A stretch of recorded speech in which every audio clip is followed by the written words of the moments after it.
మానుకోట వేదికగా బీఆర్ఎస్ ఇవాళ మహాధర్నా నిర్వహించనుంది. వికారాబాద్ జిల్లా లగచర్ల ఘటనను నిరసిస్తూ బీఆర్ఎస్ పార్టీ మహాధర్నాకు సంకల్పించింది. ఇందుకు గిరిజన జిల్లా మహబూబాబాద్ ను కార్యక్షేత్రంగా ఎంచుకున్నారు. ఈ మహాధర్నాలో బీఆర్ఎస్ కార్యనిర్వాహక అధ్యక్షుడు కేటీఆర్ హాజరు కానున్నారు. మహాధర్నాను తొలుత ఈ నెల 21న నిర్వహించేందుకు స్థానిక పార్టీ శ్రేణులు పెద్ద ఎత్తున ఏర్పాట్లు చేశారు. చివరి క్షణంలో ధర్నాకు అనుమతి లేదంటూ పోలీసులు నిరాకరించడం రాష్ట్ర వ్యాప్తంగా చర్చనీయాంశమైంది. శాంతి భద్రతల కారణంగా జిల్లా ఎస్పీ మహాధర్నాకు అనుమతి నిరాకరించారు.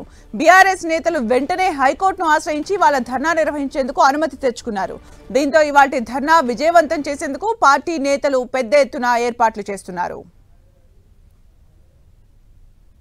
బీఆర్ఎస్ పార్టీ కేటీఆర్ మాత్రం ఈరోజు లంబాడి బిడ్డల్ని ముందు పెట్టి చేస్తున్నటువంటి రాజకీయాన్ని తీవ్రంగా వ్యతిరేకిస్తూ అక్కడెక్కడో సంఘటన జరిగితే కావాలని లంబాడీలు గిరిజన బిడ్డలు ఎక్కువ ఉన్నటువంటి మానుకోట కేంద్రంలో ఇక్కడ ఉన్నటువంటి అమాయక గిరిజన లంబాడి బిడ్డల్ని రెచ్చగొట్టడానికి రాజకీయంగా లబ్ధి చేకూర్చడం కోసమే ఈరోజు బీఆర్ఎస్ పార్టీ ఇక్కడ జరగబోయేటువంటి ధర్నాను కూడా నిర్వహిస్తూ ఉన్నది.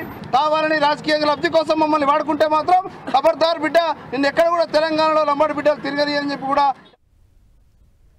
ఇక మహాధర్నాకు సంబంధించి మరిన్ని అప్డేట్స్ మా ప్రతినిధి కుమారస్వామి అందిస్తారు. కుమారస్వామి.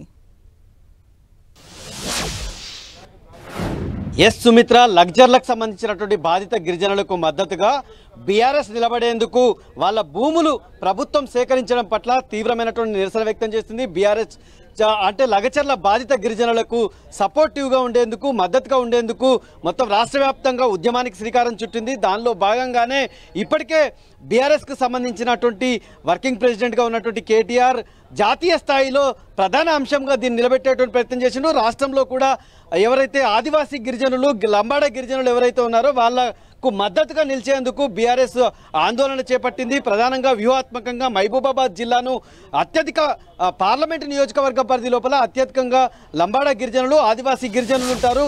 ఇక్కడి నుంచి లగచర్లకు సంబంధించినటువంటి బాధితులకి సపోర్ట్ చేస్తూ బీఆర్ఎస్ శ్రేణులంతా కూడా వెంట నడిస్తే రాష్ట్ర వ్యాప్తంగా మరింత మద్దతు పెరుగుతుంది అనేటువంటి ఉద్దేశంతో బీఆర్ఎస్ గతంలో అంటే బీఆర్ఎస్ 3 రోజుల క్రితం ఇక్కడ ధర్నాకు పిలుపునిచ్చింది. గిరిజన ధర్నాకి పిలుపునిస్తే ఇక్కడ ఉన్నటువంటి కాంగ్రెస్కి సంబంధించినటువంటి ఎంపీ బలరాం నాయక్, అదేవిధంగా ఎమ్మెల్యేగా ఉన్నటువంటి మురళీ నాయక్, అదేవిధంగా రామచంద్ర నాయకులు అంటే కేటీఆర్కి సంబంధించినటువంటి పర్యటనను అడ్డుకుంటాము, ఆయనకు సంబంధించినటువంటి సభను నిర్వహించేందుకు మేము అడ్డు తగులుతామని చెప్పి ప్రకటించడంతో ఒక ఉద్రిక్త వాతావరణం నెలకొంది. ఈ నేపథ్యం లోపల మహబూబాబాద్కి సంబంధించినటువంటి ఎస్పీ అనుమతి నిరాకరించడంతో ఇక్కడ ఉన్నటువంటి మాజీ ఎమ్మెల్యేగా ఉన్నటువంటి శంకర్ నాయక్ కావచ్చు, అదేవిధంగా ఆ పార్టీకి సంబంధించినటువంటి ఎమ్మెల్సీ పోచంపల్లి శ్రీనివాసరెడ్డి, మాజీ మంత్రి సత్యవతి రాథోడ్, అదేవిధంగా దయాకర్ వీళ్ళంతా కూడా హైకోర్టును ఆశ్రయించి ప్రత్యేకమైనటువంటి అనుమతి తీసుకొని వచ్చారు. ఆ హైకోర్టు అనుమతి మేరకు ఈరోజు కేటీఆర్ లగచర్ల బాధిత గిరిజనులకు సపోర్టుగా, మద్దతుగా గిరిజన మహాధర్నా నిర్వహిస్తున్నారు. ప్రస్తుతం